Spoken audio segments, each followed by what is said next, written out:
Good evening, committee. My name is Scott Friedson. I am a licensed public insurance adjuster. I own a company called Insurance Claim Recovery Support right here in Austin. I live in Lakeway. Just filed a claim on my house over the weekend from the hailstorm. And you're on the bill? I am on the bill. Okay. I want to say that I'm very pleased with the progress that we've seen on the bill from Smithy's office.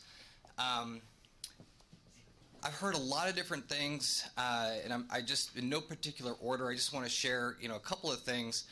I hear people that work for an insurance company, they talk about, well, we paid this. Well, it depends on your view of paid. Maybe a payment was made, but if the policyholder isn't made whole, there's a difference between a payment and being made whole. And I hope you all can appreciate that. I also wanted to say that there's disputes like repair versus replace. Maybe a payment was made for a repair when in fact a replacement needed to be made. Those are the kind of disputes that we see all the time.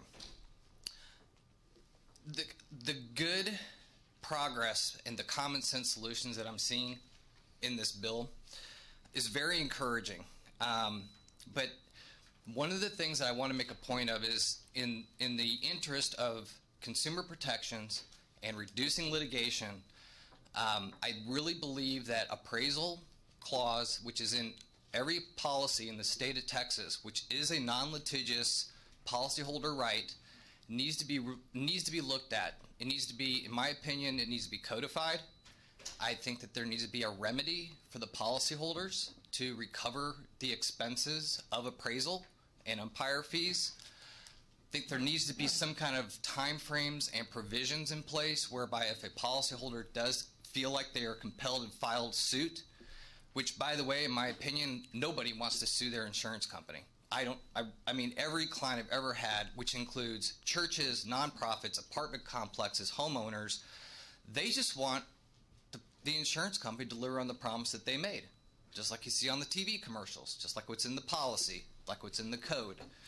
So the appraisal process, even when a policyholder feels like they've been mistreated and there's knowing, I won't say knowing, there is possibilities of bad faith conduct by the insurance claim handlers, the adjusters and their building consultants and engineers, and they feel compelled and forced to hire an attorney to represent their interests.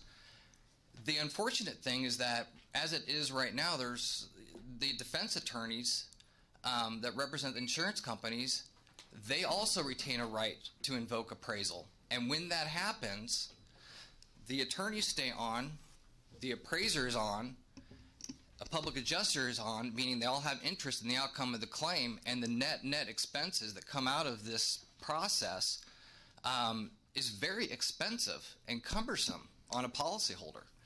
So I want to make sure that the committee considers language in terms of time frame, a waiver of appraisal for carriers that are not transparent, that are not acting in good faith.